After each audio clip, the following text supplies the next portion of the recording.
What's up, everybody? Welcome back. FPL Fantasy, another off-season video. FPL, what are you doing? Where is my game? Where's even my prices? I don't know how much anybody's gonna even cost right now. Going into that a little bit, it's me and Doc's love-hate relationship that we got going on. But before we get into the deep, gritty details, Doc, my man, introduce yourself. What's going on?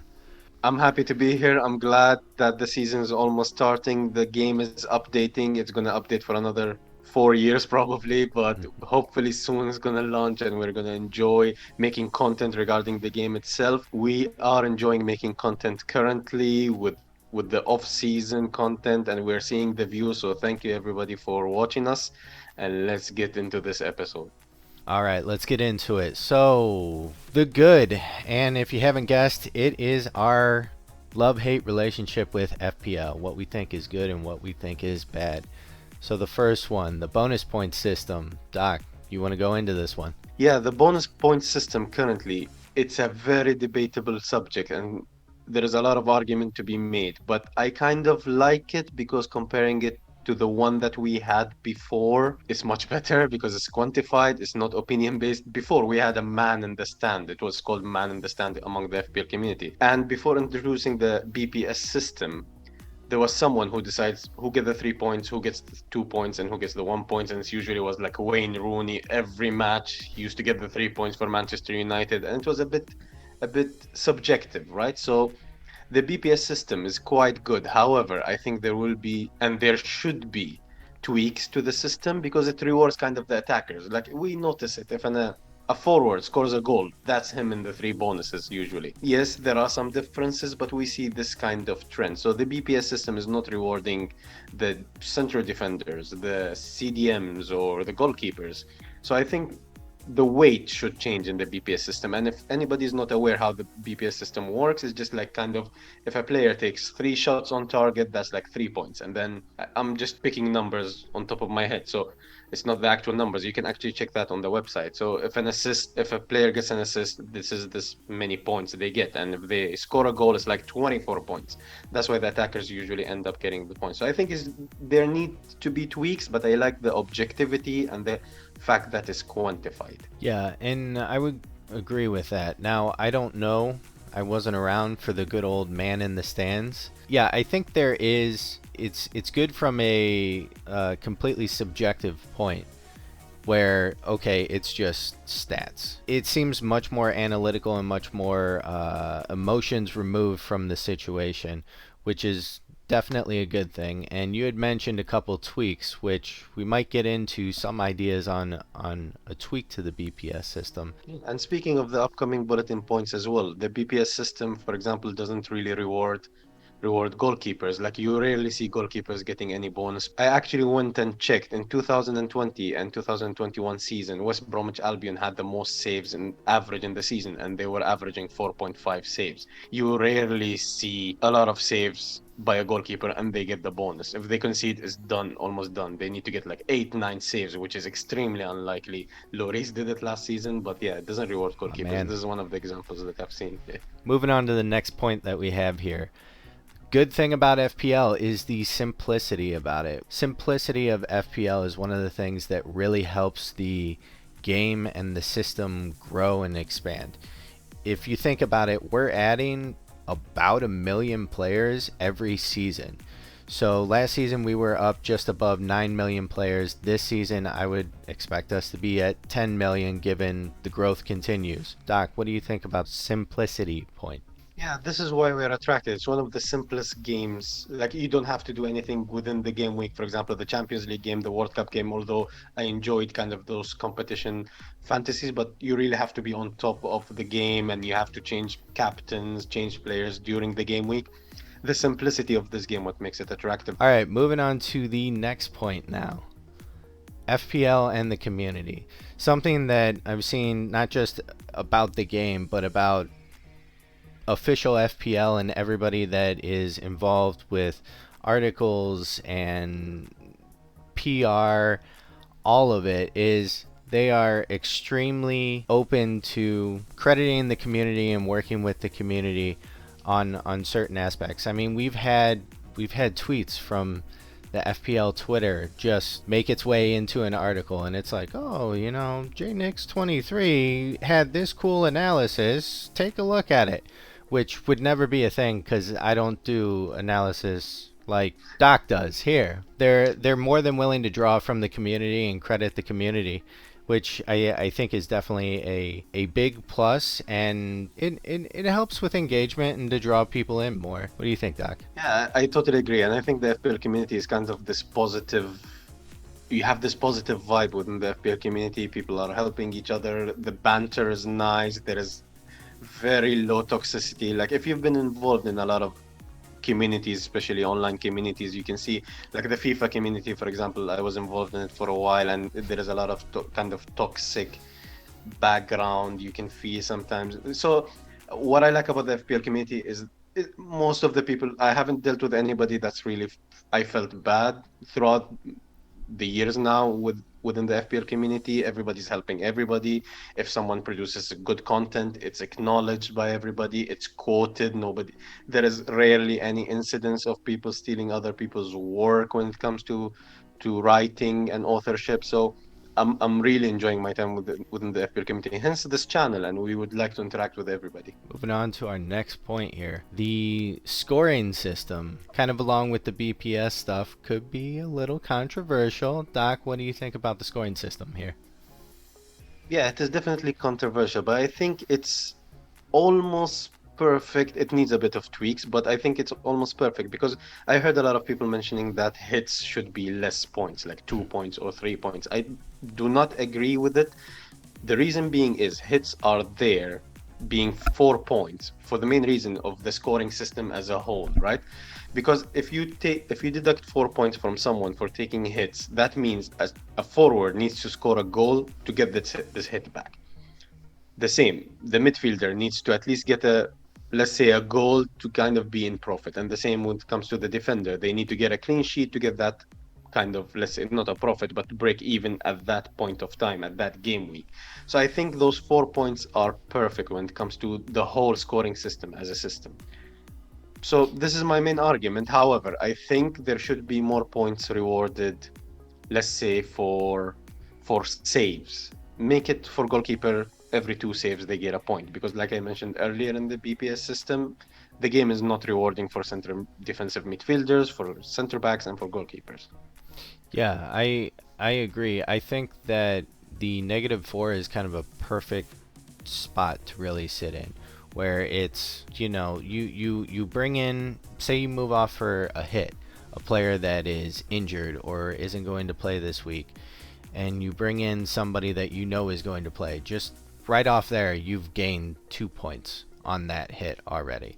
So if you bring it down to 3 points, you're only 1 point in the hole, and that seems almost way too forgiving. And even if you go from a playing player to a playing player, like you said, there's a little bit more on the line, and for the very strategic and statistical and analytical managers, they're going to sit there and they're going to actually spend time figuring out, okay, is it worth taking a -4? How likely is this person to at least break even, bring in a goal, bring in a couple assists, whatever it might be? And I think it adds simplistic complexity to the game where it's at right now. And you definitely can't increase the negative that you get on hits, because the community would riot, and I feel like most people wouldn't take a single hit the whole season, because then it's just a stab in the back to take any sort of hit. So yeah, I completely agree about what you were saying, and about needing a little bit of an adjustment given certain positions on points, because there's a lot of points out there, but they're not getting spread around as cleanly as they should, really. And I should add to that, that I wouldn't disagree if it's like -3 like for a hit, if you get 3 points hit. I wouldn't really disagree with it because it will make people take more hits, which will make the game more fun, take more risks, because it's less chance you'll be punished for the -3. Moving on to the fifth topic on our The Good of FPL. Banter and matches. Doc, what do you think? Well, the most fun for me in FPL is the banter among my friends, among my mates. I have a mate we've been playing FPL together for 15 years. And this mate, he was above me in the ranking once in 15 seasons. I was above him in the league for 14 other seasons. Guess who's talking the most trash talk? It's him. And he keeps talking this trash talk. I keep receiving voice notes whenever we meet. I'm bringing you down this year. You're just getting lucky. And I'm loving this back and forth banter. So, this is what the game gives us. And also, it makes the matches a bit more interesting. Like, this when it comes to the point. Like, yes, football fans and Premier League fans, myself, we will watch, let's say, Burnley versus Stoke match during on a Monday night football. I will watch it anyways. But when you have an asset in that game, it makes it a bit different. And for the people who say, I'm gonna watch the match anyways, I'm a big fan of football, fair enough. But FPL does make it more interesting. How many times have I'm sure some of our viewers had let's say a goalkeeper, only a goalkeeper in a match between Burnley and Watford, and once that goalkeeper concedes, they just change the channel. They're like, I'm not watching this. My goalkeeper conceded. My clean sheet is gone. So FPL adds this element of kind of the social aspect, the friendship aspect, and makes watching football more interesting. Yeah, and I know you and me have had banter back and forth a little bit here and there. And it sounds like your buddy has the small dog syndrome. The smallest dog that's going to do the least amount of damage is there yipping at you like nonstop. But I completely respect it, and yeah, it does definitely add a additional dimension to the game that makes it more fun. That adds a little bit more competitiveness to the game rather than just like overall rank. There's bragging rights, and even if you lose, you can still talk a little trash on somebody, just because you can then do like the Xbox Live thing. Oh yeah, well you cheated. It's amazing. And yeah, I've watched matches that I have cared zero about, but I had one player coming off my bench, that would play the full 90 minutes, and I'm sitting here watching this game being like, it is one of the most boring things I've watched in my life. But my player's getting touches in the box, and I'm fired up. Moving on to now the bad. First item that we have on the bad, the website traffic handling and changes that are implemented to the game. Doc, you want to speak on that? I've seen that, especially the last 2 seasons, that the website cannot handle a lot of traffic, especially in the last 15 minutes before the deadline. It's unbelievable that I have to do my transfer 15 minutes before just in case the site crashes.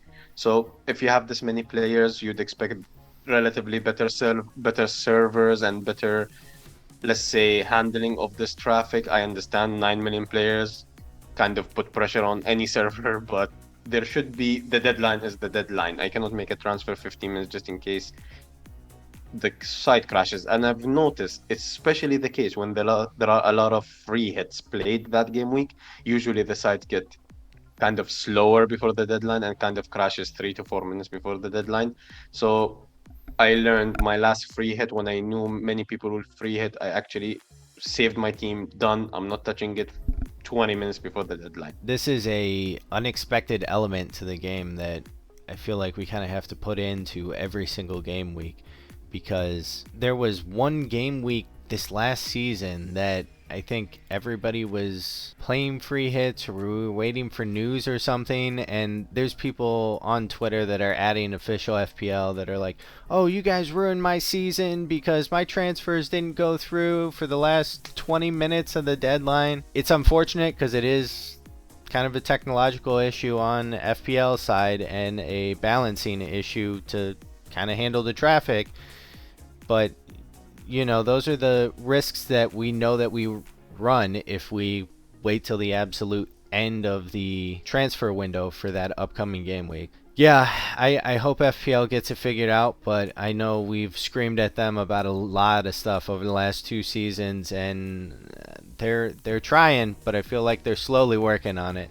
So hopefully, if something gets implemented that fixes this and some of the other issues that we have, it's done right. And regarding the changes in this point is basically introducing random chips in the middle of the season because of unforeseen events.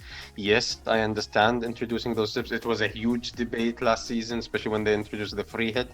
I think the season before it when they introduced a wild card randomly in the middle of the season. There are some things which you cannot predict, and you might as well just keep the rules as they are. You do not change in the middle of the season, change strategies. So we put it in the bad category. Some people actually liked it. I didn't mind it to a certain extent. I was on the kind of like, why did you do that? You don't really need to do that because this is the game and there was illness around, postponements. It's part of the game. You deal with it. You just do not introduce new rules in the middle of the game.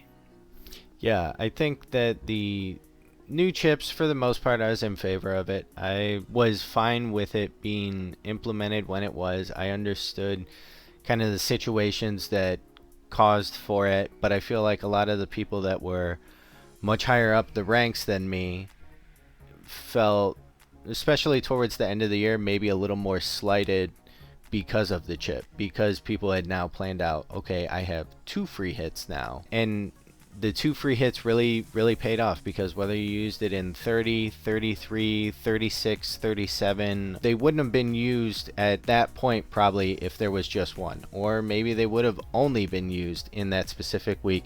So I can see where there's an argument against it. And yeah, there's things that you can't really foresee, and maybe this kind of plays a little bit more into casual managers that might have an oopsie during the season, then something really bad happens that completely affects the game, and FPL's like, here, we'll throw you a bone. Here's a free hit. The issue that I think they've created here is now anytime something goes wrong, people are going to be sitting on Twitter and sitting in their support queue and asking, hey, where's my free hit? Where's my wild card? Where's my unlimited transfers for this week? FPL is a black box. Now, I know this is something that everybody has kind of talked about in some regard. So FPL, like we've said, we don't know when FPL is actually going to be launched. We know soon, but it could be a week, it could be 2 weeks. We assume that it's within the next week. They said in July, so we know it's the next month for sure. That's the only thing that we really know for sure. We don't even necessarily have an idea. I feel like if even when they got closer to releasing the game, maybe they just throw out like a countdown for, hey, game's going to be released. The other thing is price rises. We have no clue how price rises are actually calculated. There are a million price rise websites out there. FPL Statistics, Fantasy Football Fix. None of them are 100% because we're not really sure how or why people rise in price. Just giving us a little bit more insight into, okay, what is the back end of it? How does this actually work? Kind of gives a little bit more comfort and good feels within the community. I feel like, even if it is just a countdown clock that they released today that has like 2 days on it or something like that. What do you think, Doc? Yeah, regarding the price changes, I think there is a sort of a solution for it. Look, or at least my opinion, how to solve it is basically make it totally transparent, and there is a specific time. As usual, it is already a specific time, which is around, I believe, 1:30 a.m. UK time, that price changes occur every single day. So we know that. You might as well just make it official. Every midnight UK time, price changes will happen. This is how you can track them. And then the manager has the decision to make whether to take the risk and move on with the player and transfer in the player early to gain team value or not. So it still does the same purpose, but at least there is more transparency. Yeah, exactly. And that's I think what it's all about, is just transparency with the community, you know. Next one, unusual players. So this is one that kind of goes back to how I had mentioned we talk about the bonus point system a little further down. So we have these incredible players that are absolutely unusable as far as FPL goes. Looking at people like Conte, a lot of center backs, and defensive midfielders. They're kind of in a weird spot where they're not coming in because they're not high enough that they're typically scoring goals and not even necessarily getting a ton of assists, but they are doing so much for the overall team's performance. Like Conte, he gets non-stop praise because of what he does on and off the ball. So I think there could be a fix in here with maybe a little bit of like a position change where you drop the defensive midfielders into the defense. People have talked about moving the wingbacks up into the midfield. I don't know if that necessarily fixes all the issues that I would hope to fix. So there's a revamp that I think we can do with the bonus point system that is kind of a little bit more achievement based for the players per match. So, talking about something like maybe if they complete the match with 90% passing accuracy, something that's really incredible that a lot of these hidden players will actually achieve, but you don't normally really get points for. Okay, if you do 90% passing accuracy, here's a point. I think that will, yes, it might give a couple extra points to some of the guys who already get points, but it might also make these hidden players a little more relevant within FPL. Because it's just a shame to have these players that are doing so much that you want to bring into your team, but you can't because points-wise, it's not actually a viable option. Doc, what do you think? Yeah, and those statistics are already calculated into the BPS. So I think one of the solutions is just amplify them, right? So they're already calculated the pass accuracy, 80%, you get like 3 or 7 BPS, whatever, right? So just amplify it. If you get 5 successful tackles in the match, you get 10 BPS, which will make you more likely to get the bonus or to get into the bonus. That's one solution. The other solution is just reward it directly with points. If you get 5 tackles in a game, you just can look at the average, look at the numbers. If the average center defensive midfielder tackles, let's say 3 tackles in a game on average, reward 5 tackles.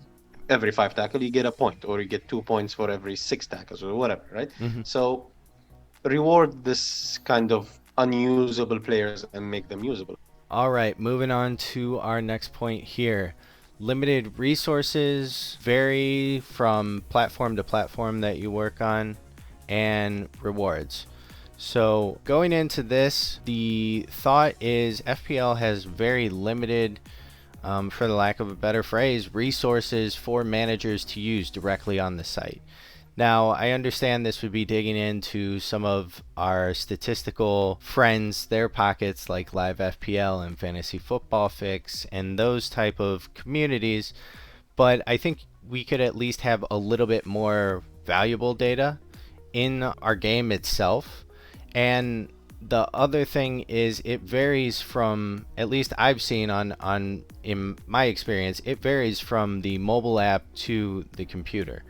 So a very simple, almost non-existent kind of thing is on my mobile app, I can go and I can see 3 game weeks ahead. I can see that right there. If I go and do that on my computer, 9 times out of 10, what I'm going to have to do is download an extension to my web browser to see all of the fixtures that I necessarily want to see up front. There's some small differences between the mobile app and the website, and I don't know if that has to do with necessarily display issues of one versus the other. There's some things that I wouldn't expect the mobile app to have more information on than the website that I end up going into the mobile app and seeing more information. I'm like, why would I ever use the website in that case? So taking on from your point, the rewards are basically the prizes, what people get at the end of the season. So at the current prizes for the past season, the top 3 get their rewards. The FPL Cup winner gets a reward. Then there are monthly prizes for the top 10 and weekly prizes for the top 20.